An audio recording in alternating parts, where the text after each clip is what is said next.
kalau Bapak bisa balik nih ke umur 20-an dan Bapak bisa kasih dari Bapak sendiri nasihat atau warning gitu. Ya. Tapi gak boleh lama-lama, ngomong harus cepat ke. Berikan rumah pertama itu BPHTB itu kita nolkan. Jadi ini sejalan dengan rencananya Pak Prabowo 16% itu. Udah saya lakukan Oke. itu. Properti itu adalah salah satu industri yang efek dominonya paling dahsyat. Kayak MRT, mesti terusin dong sampai ke BSD sana Iya dong. benar itu. Karawaci dong. Rumah.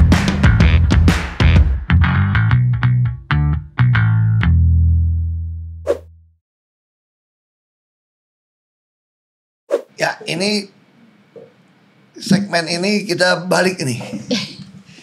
Kita udah belajar banyak dari rumah 1, 2, 3, belum banyak juga sih. Pasti kita mau gali lagi ilmu. Dari diskusi kita ini, nanti kita bisa dapat nih kesimpulannya apa. Dan sekali lagi tujuan kita minimal bincang-bincang kita ini ada manfaat buat orangnya. Dia belajar, dapat ilmu. Dan saya pengalaman di pemerintah, juga harapan pemerintah melakukan apa, bisa melalui forum ini menjadi saran kepada pejabat pemerintah. Harusnya lakukan ini loh. Karena ini kan pelaku pasar yang ngalamin Anda ini kan harus dilayani oleh pemerintah. Rakyat kan customernya pemerintah. Nah itu harapan kita seperti itu. Siapa mau mulai duluan nih? Tanya apa aja mas? Nama juga Ask Ahok Anything kan? Oke. Boleh Ask Ahok Anything kok. Oke. Itu. Baik Pak Ahok.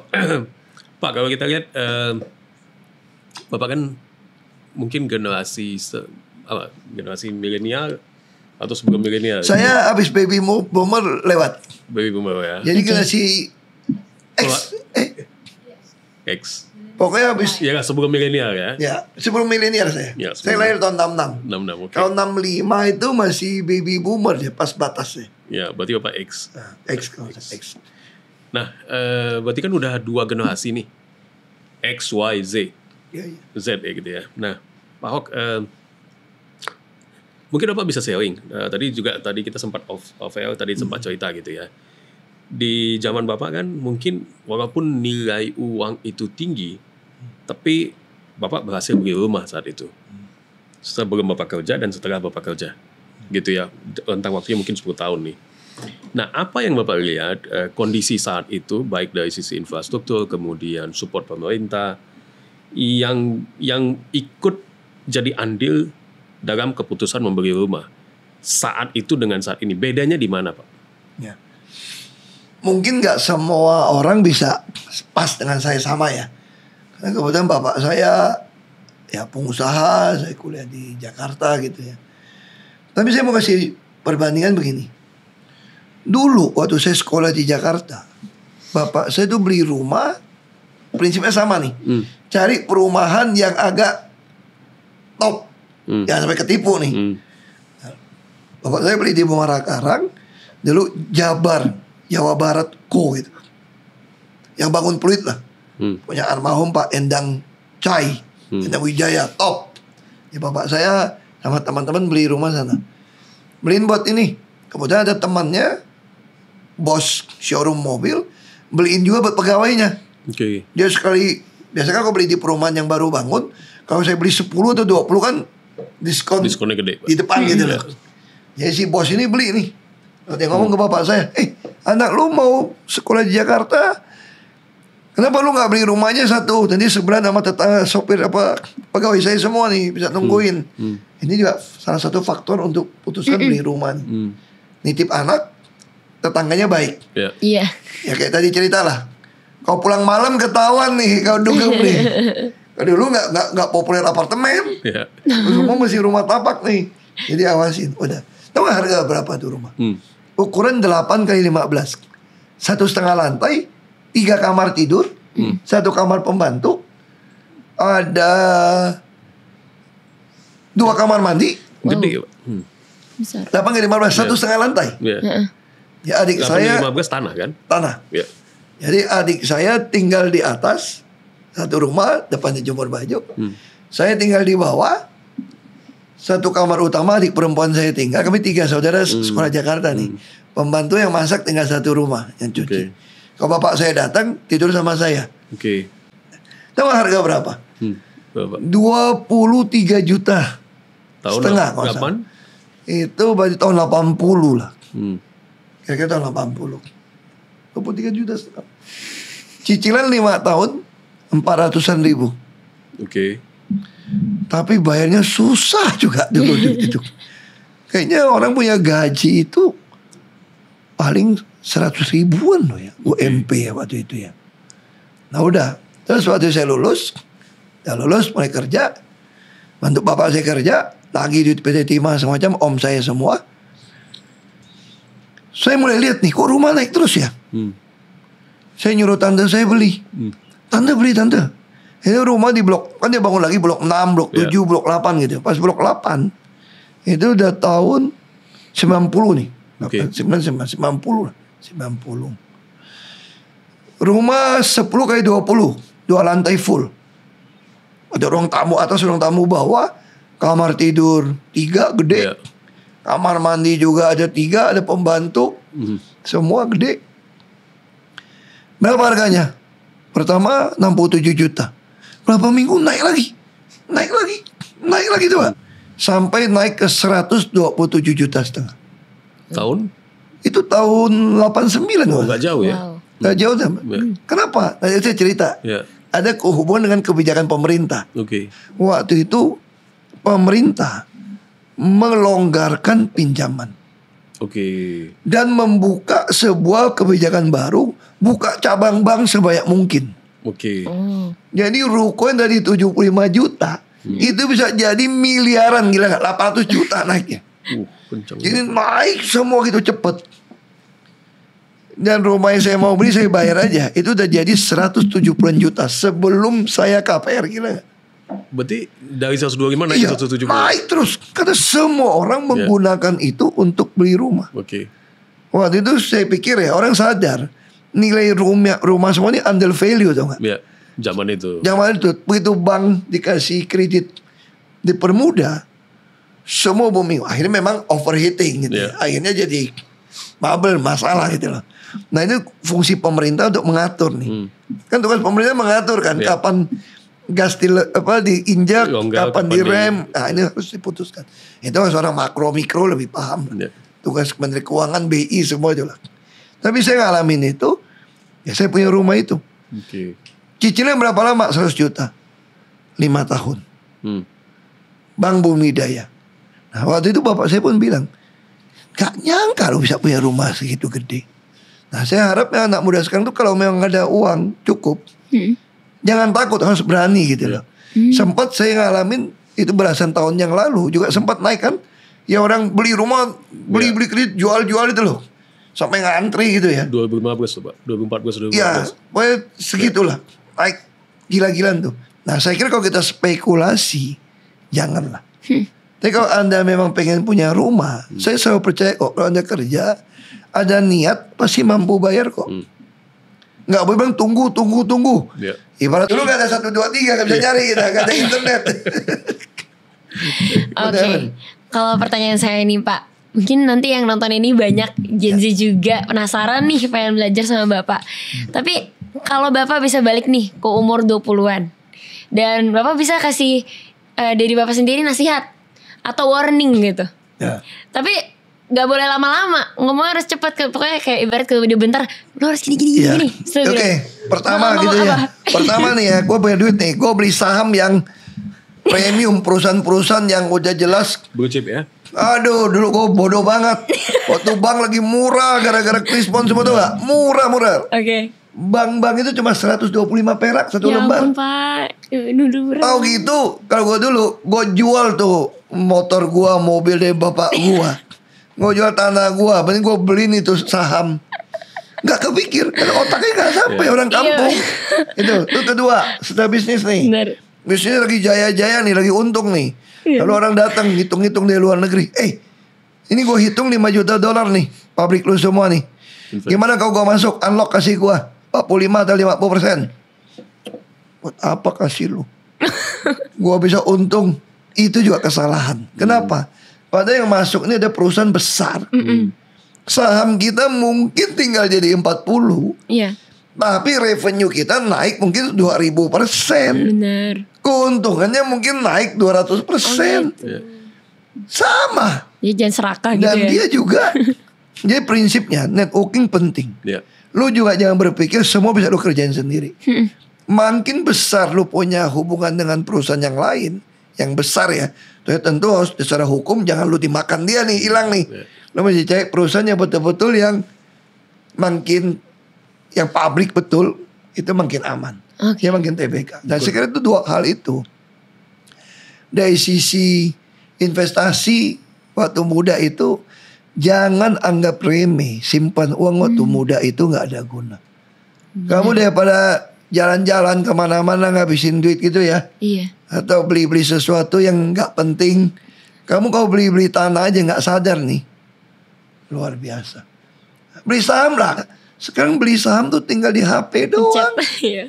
Lu mau beli 10.000, 20.000 juga ada yang jualan gitu loh. Reksadana ada, semua ada. Nah itu yang saya saran itu sih. Oke, jadi investasi ya Pak ya. Investasi, lu mesti taruh duit lu, taruh di mana-mana itu aja. Dan lu ngerasa punya lu. Iya dong, lu bisa beli saham katakanlah Ngerasa punya. BRI gitu ya, atau BCA. Kamu diundang datang rapat pemegang saham, lu ada emailnya. Iya benar. Iya, berarti kamu pemegang saham lu. Mau punya berapapun dapat email. Bener gak? Benar Pak. Iya. Saya juga punya perusahaan tambang. Tapi kecil banget. Gitu kan. Lu pengen punya perusahaan tambang batu bara untung, ya lu beli sahamnya aja. Iya. Apa kecil gitu. Benar lagi. Oh gitu. Oke. Terus next questionnya dari kakak atau kakak ada lagi? Gak apa-apa, saya lagi oke aja. Sebenarnya pertanyaan-pertanyaan aku juga menampung dari follower-follower aku, kayak penasaran sama keseharian Pak Ahok tuh gimana sih? Nih ada yang nanya, Pak Ahok me time-nya ngapain sih Pak? Yang publik belum tahu, yang kita nggak tahu nih Pak Ahok tuh me time-nya ngapain? Gitu. Ini kita ngomong meeting. Waktu saya pindah ke Cibubur, Iya. gue sempat agak stres tuh. Gila, pulangnya 1,5 jam. Alamak ini. Apa yang saya nikmatin saya waktu macet pulang? Saya belajar aplikasi bahasa Duolingo. Oh, bahasa apa Jadi Pak? kalau saya juga. macet, aduh saya udah daftar ada belasan bahasa, tapi ujung-ujung saya belajar yang Mandarin ini. Oke. Saya Jadi pasti udah nih, Pak. juara berapa kali turnamen. Oh, Minimal kemarin mau dagang ke Beijing, Iya. ngomong Mandarin, dia udah bilang, wah Mandarin lu oke juga lu. Nah mati saya Duolingo. Terus apa lagi yang saya suka, begitu macet di mobil itu, saya suka dengar Audible, punya aplikasi buat buku. Oke. Oh iya. Saya baca kan iya. susah. Saya bisa selesaikan baca mungkin 4 buku, 5 buku setahun itu dari Audible. Oke. Itu menarik tuh. Sama apa lagi kalau lagi macet paling enak menyenangkan? Tidur. Tidur pendek. Tidur. Nah, Oke. kalau di rumah saya punya anak kecil, gak mungkin bilang me time gitu ya. Saya me time-nya bangun pagi-pagi. Oh, Saya kadang bangun 3:30. bener. Bangun 3:30. Kalau saya mau jalan, saya butuh hampir 3 jam baru siap untuk keluar dari kamar sebetulnya. Oke. Saya butuh 3 jam untuk pakaian untuk keluar. Jadi kalau saya mau keluar jam 6, saya usahakan jam 3 nih. Oke. Karena saya olahraga, stretching. Oh, oke. Saya butuh olahraga mungkin setengah jam, nekuk-nekuk badan lah supaya masih fleksibel. Nah, terus saya meditasi. Oke. Oh, meditasi juga. Nah, terus saya orang Kristen, saya baca Alkitab saya Saat teduh ya Pak. supaya satu itu menghibur saya, menguatkan saya, supaya saya tidak hilang harapan. Ya. Saya taruh harapan saya, kan kita takut dunia ini. Iya. Kita takut, khawatir, banyak hal gitu ya. Solitude time. Itu adalah me time. Kita ngomong, curhat. Nanti ketemu tuh waktu baca kitab. Nanti ketemu jawaban. Terus saya tulis. Saya waktu di dalam tahanan tuh saya tulis 623 halaman. A4. Yang saya alamin me time kayak gitu. Makanya saya tuh suka. Saya bisa tinggal di rumah sendiri pun oke. Oh, Asal ada buku, saya bisa duduk. Dan saya juga ada satu yang lucu juga kalau lagi Iya. lagi santai gitu ya. Apa, Pak? Tahu aku suka nonton apa? Film India. nah. Tahu kenapa? Saya cari yang isu sosial. Oh, oke. Tetap Karena produktif ya banyak Pak. sekali isu sosial yang membuat kita tuh jadi sadar. Wah, kok kayak dunia ini banyak nggak adil apa kayak isu sosial. Nah itu me time saya itu. Saya olahraga, banyak olahraga. Oh. Saya juga suka me time tuh jalan kaki sendiri di lapangan golf 18 hole. Nah itu model-model tuh me time saya tuh lebih cenderung ke meditasi Refleksi gitu. Oh begitu. Refleksi gitu. Iya. Wah, Jadi saya jalan. me time-nya tetap produktif tapi ya Pak. Wah saya orangnya terlalu produktif. Saya selalu cari supaya tidak idle. Nonton film India aja sambil mikir isu sosial. Iya, terus saya les Inggris. Les Nah, ini finish. cerita lucu nih. Kan ada les Inggris gak usah sebut, dia punya brand lah ya. Kontrak. Level 20 lulus. Terus saya suruh tes iseng. Saya mau tes saya level berapa sih Inggris saya. Ternyata saya level 18 loh. Wah, Makanya suka ngaco ngomong grammarnya. Kecepatan. Terus saya les. les. Saya mau masuk ke level 19 sudah nih. Ini kapan Pak? Ini baru mulai 3 bulan yang lalu lah. Spirit Jadi learning-nya tuh ketika suka banget benar-benar lu gak ngapa-ngapain. lagi les. Saya bilang gak ngapa-ngapain ya.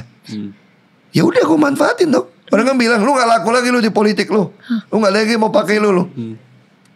Visi saya mengabdi untuk mewujudkan keadilan dan kebenaran di Republik ini. Jadi politisi. Saya mesti tetap sama dong dengan visi saya. Betul. Saya kalau tulis nama saya Ahok. Dulu tuh Ahok. Oh Elang. ya, oke ya. Ahok tau gak? Dia bisa umur sampai 70 tahun. 40 tahun pertama, makin tua 40 tahun. Dia punya paru tuh udah bengkok. Jarinya kuku udah bengkok. Itu udah gak bisa berburu loh. Gak bisa nancap lagi nih. Wow. Bulunya udah rusak. Lalu gimana caranya? Dia terbang ke gunung tinggi. Dia siapin makanan. Dia mulai cabutin bulu-bulunya. Lalu dia mulai hajar ke batu. Parunya sampai hancur. Kukunya sampai hancur. Supaya apa? Lalu dia diam di situ meditasi nih. Dia lakukan me time ini. Berminggu-minggu sampai ini tumbuh yang baru.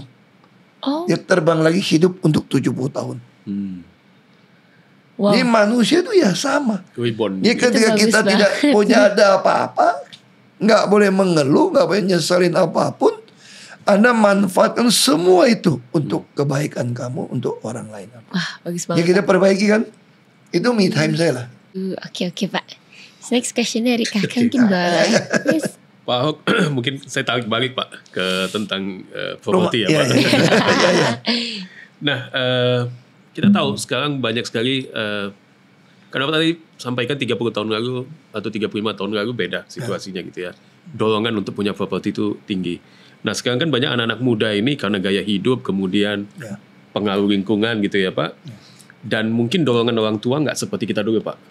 Mereka menerima dorongan orang tua dan mengaplikasikannya mungkin nggak seperti kita. Kenapa? Karena banyak distraction. Lewat gadget apa gitu ya, mungkin Judol. Kita ngeri itu. Judi online ini, Judi waduh betul-betul.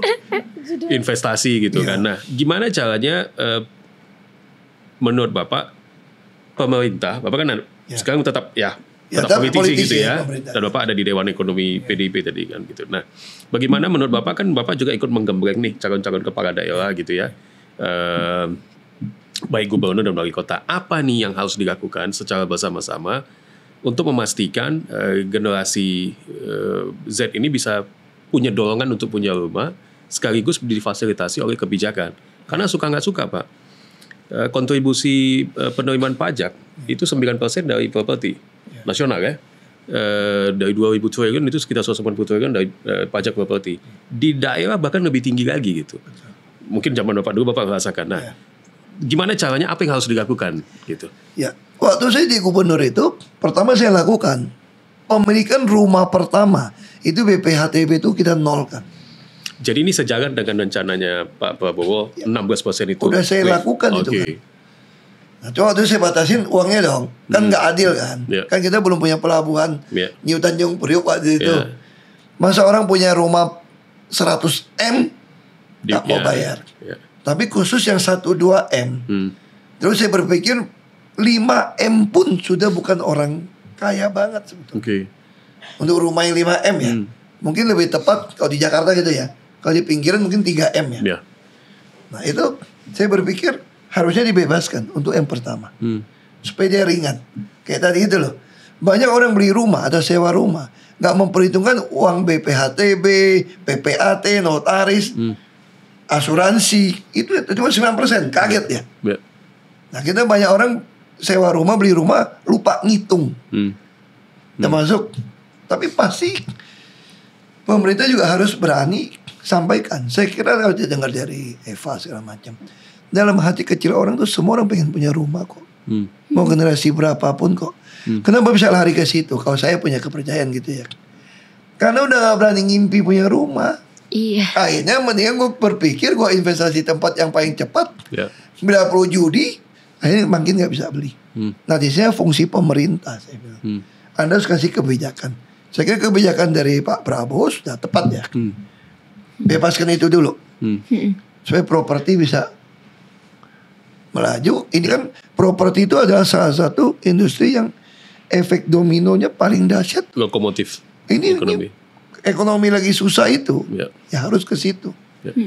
Nah, lalu apalagi? Tadi orang yang tinggal tempat-tempat kumuh tadi yang saya cerita 1 tukar 3 harus dilakukan. Anda tinggal begitu sempit. Bayangin satu rumah tinggal 16 orang, tidurnya berdiri gantian. Keluarga juga di situ, anak mantu.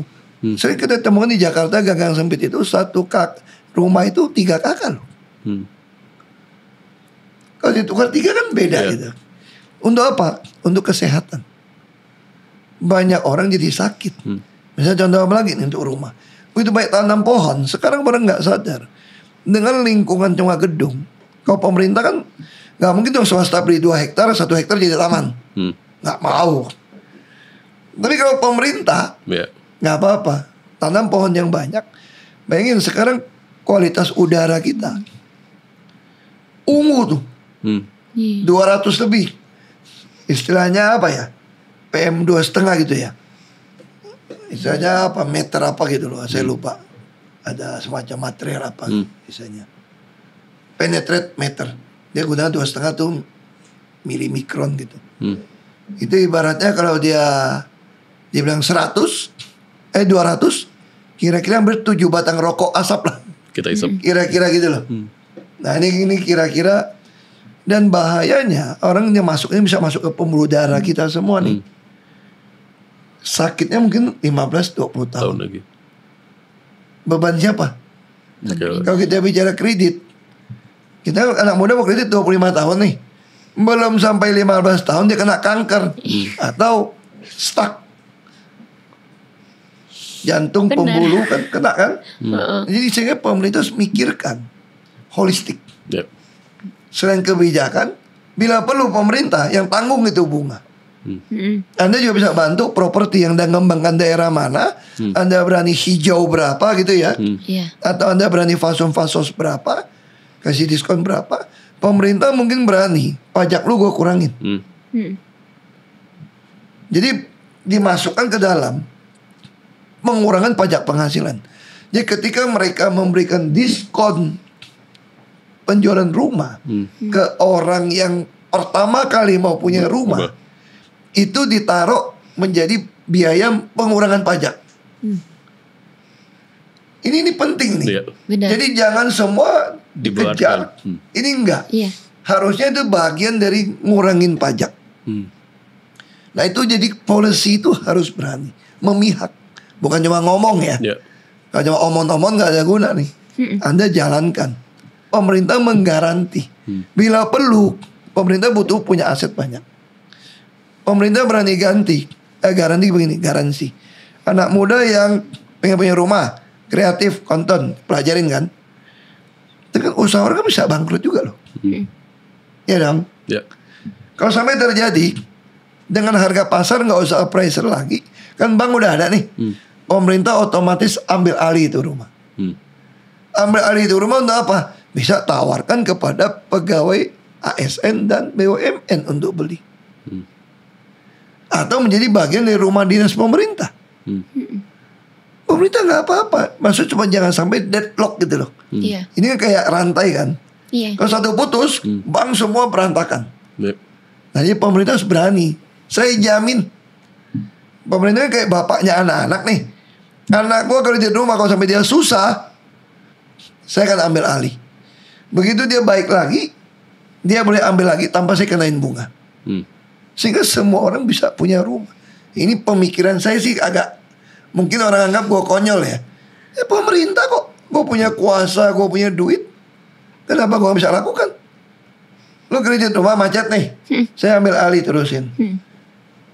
Nah begitu Anda mampu lagi, aku oke. Iya. Kenapa saya gak berani? Saya gak berpikir untung kok. Iya. Bisa juga untuk ASN. Sehingga semua orang berani bangun rumah yang banyak. Kalau sekarang tuh, kenapa orang gak berani bangun rumah? Real estate sanggup gak bikin 3 juta rumah setahun? Oh sanggup dong. Kalau tanah gitu banyak. Pertanyaannya kalau saya bangun 3 juta, siapa yang nyerap? Lalu ada pemikiran yang pendek. Udah kasih orang luar negeri boleh beli rumah, biarin. Kalau itu Anda biarkan dulu dengan belok seperti ini, orang kita makin gak punya rumah. Benar. Bukan saya anti asing ya. Kita harus berani nih. Orang asing mau beli rumah boleh. Yang udah 1.000-2.000 meter silakan. Apartemen sekian silakan. Tapi yang kelas 5M ke bawah Anda gak boleh. Benar. Nah sama kayak rumah semua. Anda tinggal bikin saja udah. Di bawah 5 miliar pertama kali BPHTB free. Lalu kalau kredit ada masalah pemerintah ambil alih. Ya dong. Anda bisa langsung sewa. Itu lebih hebat daripada rent and on tadi tuh. Rent to own. Ya dong, lu tadi mau on nih. Begitu lu gak sanggup, pemerintah ambil alih. Lu sewa sama pemerintah deh. Lu tetap merasa tinggal di rumah lu dong. Tentu fasilitas jalan harus dibikin. Saya lebih cenderung pemerintah tuh membangun kereta keluar pinggir kota gitu ya.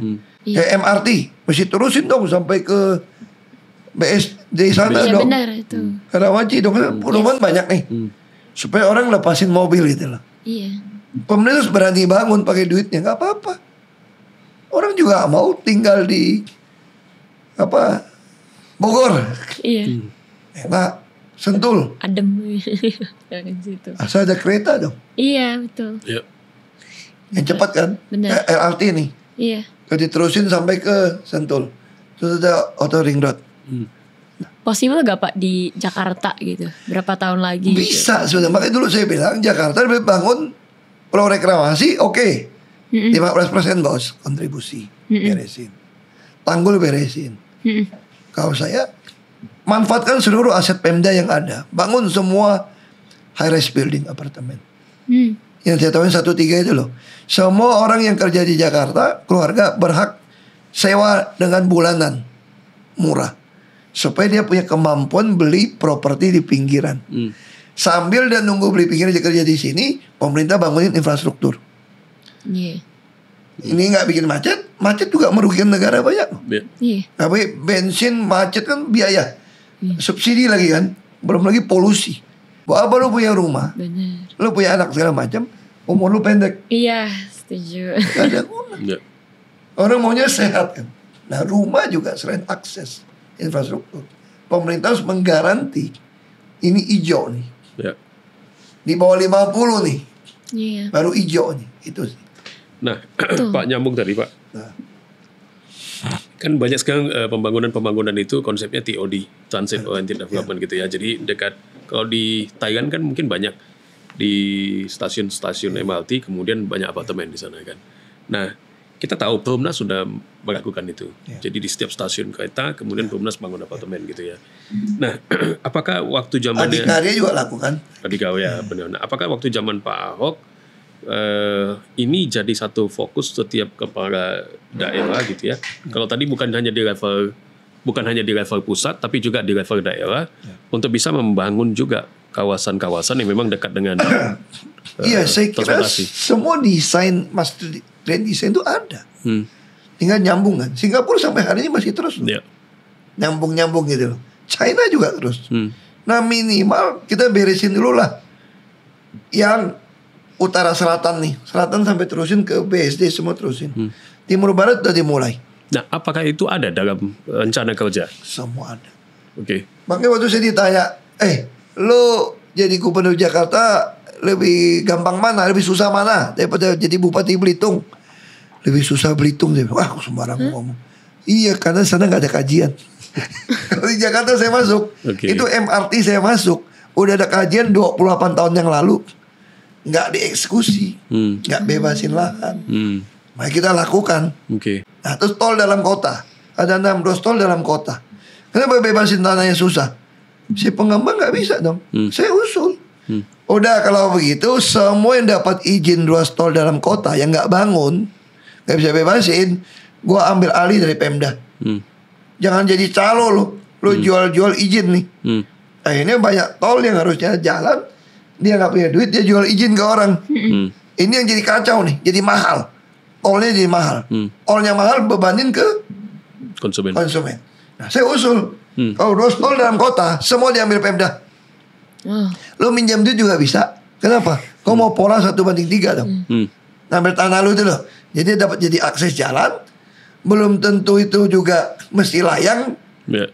Saya untung dong lewat bebasin tanah 45 juta tadi kan. Ini begitu dibuka ya 140 juta. Begitu di appraisal udah beda dong. Karena saya pemerintah bikin ruas tol dalam. Saya mau kenakan ERP. Jadi bukan biaya tol di dalam kota. Kita kenakan kayak Singapura, electronic road pricing, tau gak? Mana mulai macet, Tinggi naik. lari kemana, gue turunin harganya supaya lu mau ke sana. Lu bisa dikasih tahu notifikasi. Jalan alternatif. Kan kita udah punya aplikasi nih. Ini jadi murah ke sana kemana. Nah itu pemerintah harus lakukan itu. Benar sih. Baru semua rumah akan murah Ya. dan kamu kan bisa beli dengan baik. Dulu saya kasih tahu cerita dikit ya.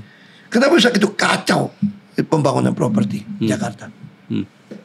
Saya pengembang nih. Mungkin orang nggak suka saya gara-gara itu. Saya minta sama gubernur izin membebaskan satu meja ini, hamparan ini lokasi. Ini ada rumah, ada milik-milik ada dalam. Begitu saya udah dapat, kamu mau minta IMB perbaikan rumah ini, nggak bisa. Karena ini udah jatuh ke pengembang. Gila gak? Mau nyambung gak bisa. Lu yang lain bisa gue bebasin. Punya kamu gue bebasin nih. Gue tumpuk tanah tinggi-tinggi sampai lu susah jalan. Bisa jatuh tuh nenek lu, mak lu jatuh tuh. Sampai lu gak tahan. Gue bisa kirim oknum preman lagi nih. Nakan lu. Itu zaman saya rubah. Nah, saya rubah apa teman? Kamu kalau mau minta izin lokasi satu meja ini boleh.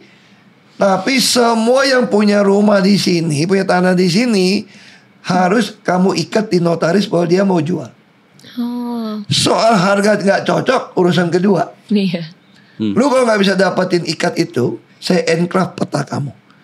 Kalau si Eva nggak setuju, gua setuju lu cuma yang ada akte notaris. Begitu akte notaris itu pun ternyata nggak ketemu nih. Dia terlalu nekan nih. Lalu si Wasu nggak mau jual, nggak mau jual dong, balik nggak bisa jual nih, lu nggak bisa bangun daerah dia, plot. Lalu apalagi yang orang jadi kesel gitu kan, masih kan nggak JIS, ya bangun. Kenapa sekarang jalannya sempit? Itu desain tuh waktu saya masuk udah ada di zaman Pak Fauji Bowo. Kenapa saya nggak bangun? Bangunnya nggak pakai duit COVID lagi, nggak pakai duit pemerintah pusat nih. Saya mau bangunnya pakai duit pro reklamasi 15%. Kenapa saya nggak bangun? Duit ada kok, tinggal bangun Jakpro PUMD kita. Sengketa. Ternyata pengembang memberikan itu sebagai kewajiban kepada Pemda DKI, dia masih sengketa dengan orang. Tuntut menuntut. Ini gila kan? Karena ada pola tadi tuh gak? Yang jelek kasih ke Pemda. Akhirnya saya tunda bangunnya daripada nggak ada akses jalan.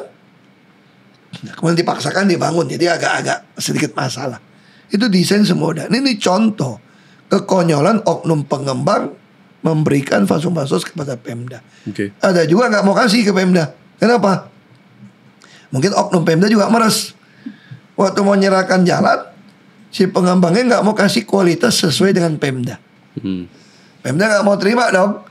Enak aja begitu terima kan gue yang rawat gitu loh. Atau ada oknum Pemda juga meres. Lu mau nyerahkan jalan kepada gua nih, perumahan lu. Enak aja lu, berarti beban lu ngerawat ke Pemda dong. Gua mesti dapat sesuatu duit dong. Jadi ujung-ujung ini korupsi yang bikin semua hidup ini jadi begitu kacau nih. Terima kasih loh. Roma 1, 2, 3 kasih kita wawasan cukup. Sama-sama Pak. Banyak.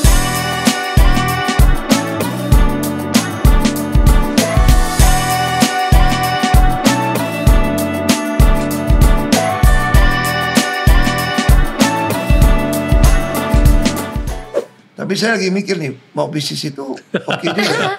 Pemasaran 1, 2, 3. Ya kita bangun yang 20 unit. Ayo Pak. Tapi masalah sekarang anak-anak sekarang nggak ada duit juga. Ekonomi susah ya. Lagi susah sih, lagi susah. Penjualan drop berapa persen?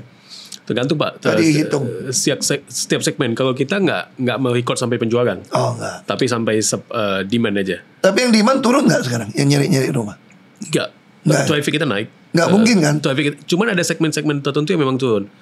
3 sampai 5 miliar itu kayak gitu Pak demandnya. Nah, jadi menengah ini kena kejepit sandwich ini.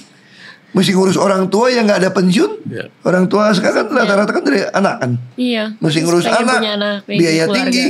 Tahun depan mungkin gas naik, BBM naik, pajak naik, Ada. gaji nggak naik.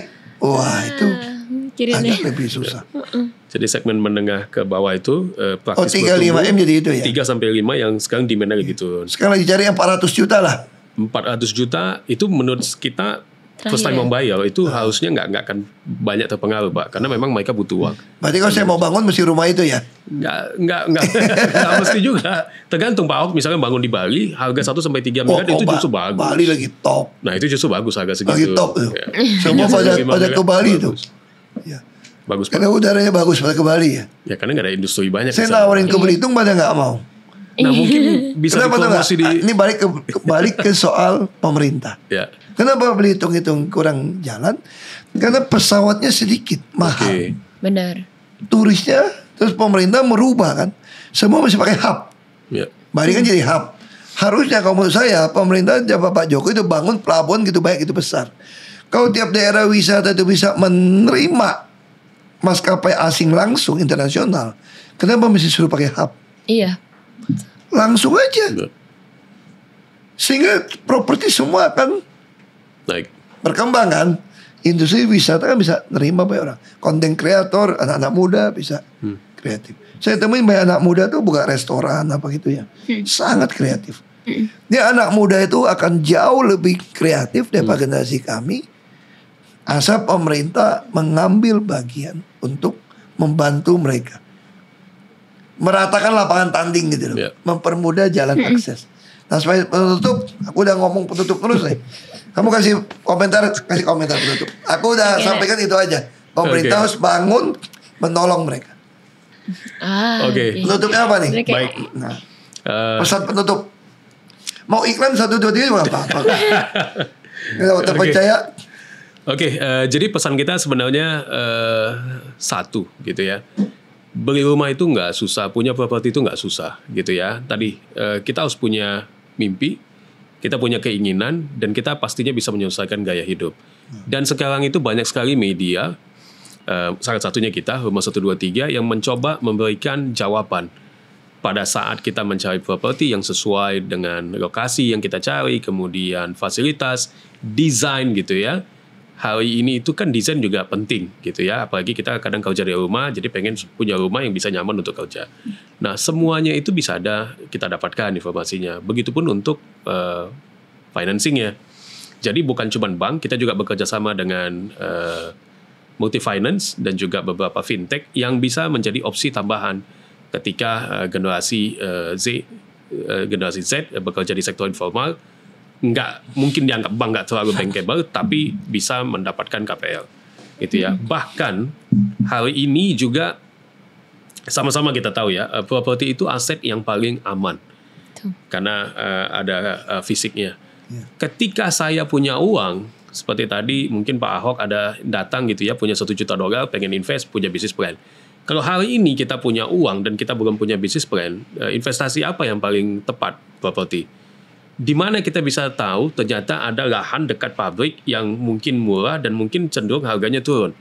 Itu ada di Rumah 123. Jadi buat investor properti, buat investor gitu ya, ketika ingin masuk ke properti, kita bisa membantu memberikan referensi tempat-tempat yang mungkin nanti potensi kenaikan harga propertinya tinggi. Kenapa? Karena kita memiliki belasan ribu properti yang harganya sekarang terkoreksi gitu ya. Jadi buat pembeli rumah pertama, buat investor properti, dan juga yang ingin menjual propertinya langsung bisa datang ke kita gitu ya. Jadi sekali lagi, rumah bukan cuma aset, tapi juga menjadi satu alat di mana kita benar-benar bisa stabil bisa nyaman membangun keluarga kita dan juga keluarga itu jadi lebih sehat dan punya purpose gitu ya, lebih Investasi meaningful. awal itu memang lebih safe rumah ya akhirnya. Harus Pak. Tapi kalau rumah, sorry saya potong nih. Saya jadi naik lagi belum tutup. Apa? Gak bisa Gimana gini tuh, loh. Pak? Kalau saya beli rumah, gak bisa sewain kan ambruk, rusak. Gimana dong? Apa beli covering lebih gampang atau rumah? Tergantung Pak, bagaimana cara kita mendapatkan penyewa. Sekarang itu banyak sekali media-media yang bisa membantu kita mendapatkan Kita penyewa. beli langsung bisa sewa ya. Bisa sewa, tergantung penyewa ini targetnya kita siapa. Kalau seperti Gen Z mungkin buat mereka design matters, penting desain. Nah, bagaimana kita bisa menampilkan desain lewat konten Jadi tinggal bawa koper masuk gitu ya. bisa. Jadi full furnished, nah bisa Pak. Jadi sekarang saatnya kita berkreatif gitu ya, berkreasi dan tingkat kompetisi sengit, tapi selalu ada jalan gitu ya. Dan kita siap menjadi partner. Berarti itu kita dari mesti saya. mulai nih tugas. Mesti monitor rumah 1, 2, 3. Ada apa aja? Untuk kita lihat nih. Ya kalau dari aku sih, Komentar, pendapat, kesimpulan pokoknya sebelum kita tutup deh. aku sih yang lebih baik belajar ya hari ini. Tapi mungkin kalau yang nonton ada sesama Gen Z juga gitu. Ya tadi aku datang ke sini dengan banyak menyampaikan aspirasi Gen Z yang kesana kayak lebih ngeluh ya. Tapi aku sekarang ngerasa setelah perbincangan ini kayaknya justru Optimis. kita malah optimis. Justru malah semakin semangat nih buat pikirin mimpi rumah impian kayak gimana. Karena emang benar mungkin sekarang belum tersampaikan, tapi kalau kita udah siap, nanti ketika kesempatannya datang kan kita udah siap ngejemputnya gitu. Jadi ya teman-teman, ada banyak jalan menuju Roma ya, dan di proses itu juga jangan lupa buat belajar apa aja opsi yang udah disediakan sekarang gitu. Kayak hari ini aku banyak belajar, misalnya tadi ada skema rent to own, ada rumah 1, 2, 3 yang ada Ada banyak Duolingo. banget nih. Iya benar. Ini aku lagi pikir mau belajar rumah 1, 2, 3 nih habis ini nih. Itu kan Aku banyak produktif gitu. banget nih, suka gitu produktif gitu. Jadi kita pengen tahu kan lihat websitenya nih. Ada apa aja nih bisa kita intip, Bener ada peluang tuh. apa gitu. Terus teman-teman cari peluangnya terus kayak Pak Ahok sama Pak Wasu, selalu ada aja semua opportunity diain ya Pak ya. Iya. Jadi kita belajar banyak tentang rumah dan belajar personal finance ya guys. Karena ingat tadi kata Pak Ahok, kalau Pak Ahok bisa kembali ke umur 20-an, invest. Iya. Prepare untuk masa depan. Itu sih Pak dari aku. Harus invest. Sip. Terima kasih semua. Terima Sama-sama. Kita Thank you. ngasih ya. Kita sampai ketemu lagi di episode berikutnya. Dan kita cari lagi topik apa yang orang pengen bahas untuk Pasti, belajar. Pak. Yes. Saya nggak mengklaim saya paling pintar, paling ngerti, enggak. Makanya saya butuh untuk Sama-sama jadi saya Pak. belajar kan. Sama-sama belajar. Hari ini saya langsung ngerti. Ada satu lagi mainan baru saya nih. Rumah123.com. Terima kasih semua. Sampai Terima ketemu. kasih. Thank you, Pak. Terima kasih.